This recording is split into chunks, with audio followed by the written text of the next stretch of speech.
اور مذہب اسلام کی حقانیت کی ایک مضبوط دلیل ہے۔ میرے پیارے، دنیا میں بے شمار مذاہب موجود ہیں۔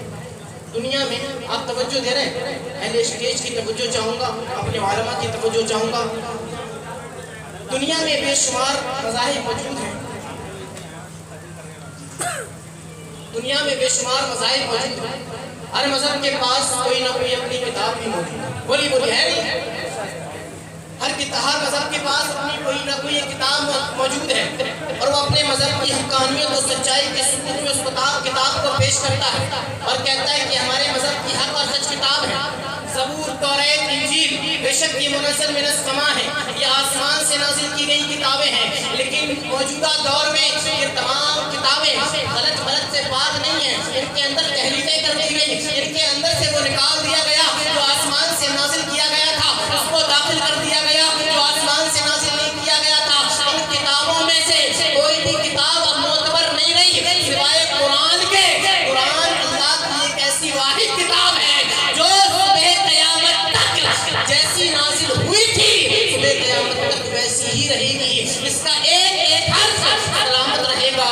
کیوں؟ اس لیے کہ اس کی حفاظت کا ذمہ اللہ نے اپنے اوپر لیا ہے۔ اللہ فرماتا ہے اِنَّا نَحْنُ نَزَّلْنَا الذِّكْرَ وَإِنَّا لَهُ لَحَافِظُونَ، کہ بے شک ہم نے اس کتاب کو نازل کیا ہے، ہم ہی اس کی حفاظت کریں گے۔ میرے محترم دوستو، قرآن مقدس ہمیشہ ہر شخص کے لیے ہدایت تھی، ہر شخص کے لیے ہدایت ہے، ہمیشہ ہر شخص کے لیے ہدایت رہے گی، سبحان اللہ رہے گی۔ اب آپ دنیا کی تمام کتابوں کو لے لیں، آخری بات اپنی مکمل کر کے رخصت ہو جاؤں گا۔ آپ دنیا کی تمام کتابوں کو اٹھا لیں اور میرے بتائے ہوئے چند کوشچن، چند سوالات ان سے کریں۔ آپ کی توجہ ہے میری طرف؟ بولیے چند سوالات جو میں آپ کو بتا رہا ہوں، دنیا کی پوری کتابیں اٹھا لیں اور ان سے چند آپ سوالات کریں۔ ان سے پوچھیں کہ اے کتاب بتا تیرا نام کیا ہے، تو کہاں سے آئی ہے، کس کی طرف آئی ہے، تیرا مشن کیا ہے، تیرے آنے کا مقصد کیا ہے۔ مسلمانوں، خدا کی قسم یہ ساری کتابیں تمہیں خاموش نظر آئیں گی۔ ان کتابوں کے پاس تمہارے ان سوالات کا ایک جواب بھی نہیں ہوگا، لیکن اللہ اکبر، اب آپ وہی اللہ کی مقدس کتاب قرآن مجید کو اٹھا کے دیکھ لیں۔ ان تمام سوالات کا اس کتاب کے پاس مفصل اور مدلل جواب موجود ہوگا۔ ہاں، اگر یقین نہیں آتا اٹھاؤ قرآن مجید، کھول کر کے دیکھو اور سوال کرو، پوچھ لو کہ اے قرآن بتا تیرا نام کیا ہے۔ قرآن جواب دے گا بل ہوا قرآن مجید فی لوح محفوظ، میرا نام قرآن ہے۔ اے قرآن بتا تو کہاں سے آیا ہے۔ قرآن کہے گا تنزیل من رب العالمین، رب العالمین کی طرف سے آیا ہوں۔ اے قرآن بتا جس پر نازل کیا گیا۔ قرآن کہے گا منزل علی محمد۔ اے قرآن تو کیوں آیا ہے، تیرے آنے کا مقصد کیا ہے۔ قرآن جواب دیتا ہوا نظر آئے گا ہدی للناس، لوگوں کی ہدایت اور رہبری کے لیے، لوگوں کی ہدایت اور رہبری کے لیے آیا ہوں۔ اے قرآن تو کس مہینے میں آیا۔ قرآن جواب دے گا شہر رمضان الذی انزل فیہ القرآن۔ اے قرآن تو بتا دن میں آیا یا رات میں آیا، اگر رات میں آیا تو وہ رات کون سی تھی۔ قرآن جواب دیتا ہوا نظر آئے گا انا انزلناہ فی لیلۃ القدر۔ اے قرآن تو کس مقصد کے تحت نازل کیا گیا، بتا دیا لوگوں کی ہدایت کے لیے۔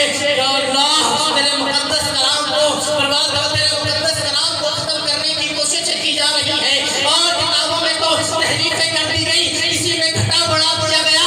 مولا اب ان دشمنان اسلام کی نظریں تیرے پاک کلام پر جمی ہوئی ہے، اس کو ختم کرنا چاہتے ہیں۔ کوئی ملعون لکھنؤ سے اٹھ کر کے کہتا ہے کہ اس کی 26 آیتیں دہشت گردی پھیلاتی ہیں۔ کوئی ملعون اٹھ کر کے کہتا ہے کہ انڈیا کے اندر قرآن پر بین لگا دو۔ اے میرے مولا بتا کہ کبھی تیرا پاک اور پوتر کلام بند ہو سکتا ہے، ختم ہو سکتا ہے، بینڈ ہو سکتا ہے، اور رب کی جواب جانب سے جواب آتا ہے اِنَّا نَحْنُ نَزَّلْنَا الذِّكْرَ وَإِنَّا لَهُ لَحَافِظُونَ۔ کہ نہیں، ایسا کبھی نہیں ہو سکتا۔ اور اگر میں اپنی زبان میں کہوں تو یوں کہ فانوس بن کے جس کی حفاظت ہوا کرے، وہ شمع کیا بجھے جسے روشن خدا کا۔ فانوس بن کے جس کی حفاظت ہوا کرے، وہ شمع کیا بجھے جسے روشن خدا کرے۔ میرے محترم دوستو، قرآن مقدس نے تمام سوالات کے جواب دے کر کے بتا دیا کہ قرآن اللہ کی حق اور سچ کتاب ہے، اور قرآن ایسی حق اور سچ کتاب ہے جس کے اندر کوئی شک و شبہے کی گنجائش نہیں۔ ہاں، آپ دنیا کی تمام کتابوں کو ایک بار اور زیر نظر کر لیجیے۔ آپ جب ان دنیا کی کتابوں کو پڑھتے ہیں تو کاتب، لیکھک، لکھنے والا اپنی اس کتاب کے آخر میں یہ چیز ضرور لکھتا ہے کہ اگر میری کتاب میں غلطی پائیں تو مجھے ضرور بتائیں، تاکہ آنے والے ایڈیشن میں اس کی تصحیح کر دی جائے گی۔ پڑھا ہے آپ نے کبھی؟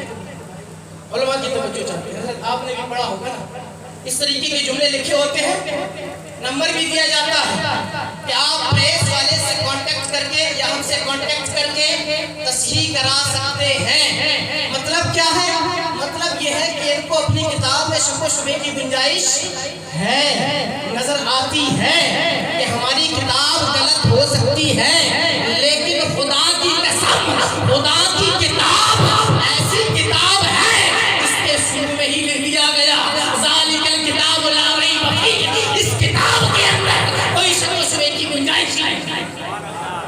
میرے محترم دوستو، ایسی بات کتاب ہمارے پاس موجود ہے، لیکن مسلمانوں کا حال یہ ہے کہ اس کی تلاوت سے دور نظر آتے ہیں۔ مسلمانوں، ہم جس کی تلاوت سے دور ہو رہے ہیں نا، یہ وہ مقدس کتاب ہے جس کے پڑھنے والے کو نبی علیہ الصلوۃ والتسلیم نے بہترین شخص کہا ہے، دنیا کا بہترین انسان کہا ہے۔ ہاں، نبی پاک علیہ الصلوۃ والتسلیم فرماتے ہیں خیرکم من تعلم القرآن وعلمہ، تم میں سے بہترین شخص وہ ہے جس نے قرآن کو سیکھا اور دوسروں کو سکھایا۔ اور اے لوگوں، قرآن تو گویا کہ تم سے باتیں کر رہا ہے اور کہہ رہا ہے کہ اے لوگوں، اگر تم قرآن کو پڑھو گے، قرآن کو یاد کرو گے تو حافظ بن جاؤ گے، اگر تم قرآن کو سوال کر کے پڑھو گے تو قاری بن جاؤ گے، اگر تم قرآن کو پڑھانے بیٹھو گے تو استاد بن جاؤ گے، قرآن کا ترجمہ کرو گے تو عالم دین بن جاؤ گے، قرآن کی تفسیر کرو گے تو مفسر بن جاؤ گے، اگر تم قرآن کے مطابق فیصلہ کرو گے تو قاضی بن جاؤ گے، اور اگر تم قرآن پر عمل کرو گے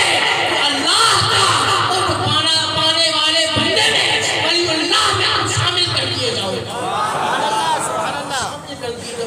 اتنا بڑا فیضان ہے قرآن کا، لیکن پھر بھی ہماری حالت یہ ہے کہ ہم اس کی تلاوت سے دور نظر آتے ہیں۔ میرے دوستو، حقیقت حال تو یہ ہے ہم نے قرآن کی تعلیمات کو پشت پشت ڈال دیا ہے اور ہم یہود و نصارہ اور مشرکین کی راہوں پر چڑھ پڑے ہیں۔ ڈاکٹر اقبال نے صحیح کہا تھا، ہر کوئی مسلمان غامتاً آسانی ہے، تم مسلمان ہو یہ انداز مسلمانی ہے، نہ حیدری فکر ہے نہ دولت عثمانی ہے، بتاؤ تم کو اسلاف سے کیا نسبت روحانی ہے؟ اور اے لوگوں، چوراہوں پہ جو باتیں کرتے ہوئے نظر آتے ہو نا، یہ جو ہے کیا بات ہے؟ پہلے کے مسلمان بڑے معزز تھے، آج کے مسلمان کیوں ذلیل و خوار ہو رہے ہیں؟ کیوں مسلمانوں پر حملے کیے جا رہے ہیں؟ مبارک دنیا چل رہی ہے اور بیت المقدس کے اندر گولیوں کی بوچھار ہو رہی ہے، آنسو گیس کے گولے چھوڑے جا رہے ہیں۔ آخر کیوں مسلمان ذلت کا شکار ہو رہا ہے؟ تو اگر مسیحیت کی بات مانے اور سنیں، کیوں کہ وہ معزز تھے زمانے میں، مسلمان ہو کر ہم خوار ہوئے ہیں، تاریخ گناہ ہو کر ہم نے قرآن کی تعلیمات کو پیچھے ڈال دیا ہے۔ ہم نے اپنی بچیوں کو، اپنے بچوں کو کالج اسکولوں میں تو داخلہ دلایا، لیکن کوئی صحیح عالم دین حافظ قرآن کے پاس داخلہ نہیں دلایا۔ آپ سوچیں نا، ہم ہر وقت یہی کہتے ہوئے نظر آتے ہیں کہ جو ہے مدرسے میں ماڈرن ایجوکیشن ہونا چاہیے، لیکن ہم یہ کیوں نہیں کہتے کہ جو ہے کالج اور اسکول کے اندر بھی دینی تعلیم ہونا چاہیے؟ کیوں نہیں کہتے؟ کیوں نہیں کہتے؟ آج جو ہماری بچیاں غیروں کا شکار ہو رہی ہیں، مرتد ہو رہی ہیں، اپنے ایمان کو برباد کر رہی ہیں، کہیں نہ کہیں یہ ماں باپ اس کی پکڑ میں ضرور آئیں گے۔ انہوں نے تربیت کیوں نہیں کی؟ انہوں نے دینی تعلیم کیوں نہیں دی؟ اس لیے ہم کہتے ہیں صرف بیٹی پڑھاؤ اور بیٹی بچاؤ نہیں، بلکہ دین پڑھاؤ اور بیٹی بچاؤ۔ کون کون میرے ساتھ ہے؟ ہاتھ اٹھائے۔ دین پڑھاؤ، دین پڑھاؤ، دین پڑھاؤ، دین پڑھاؤ۔ اپنی اپنی بیٹیوں بہنوں کو کون کون دین پڑھائے گا؟ پڑھنے کی کون کون تلقین کرے گا؟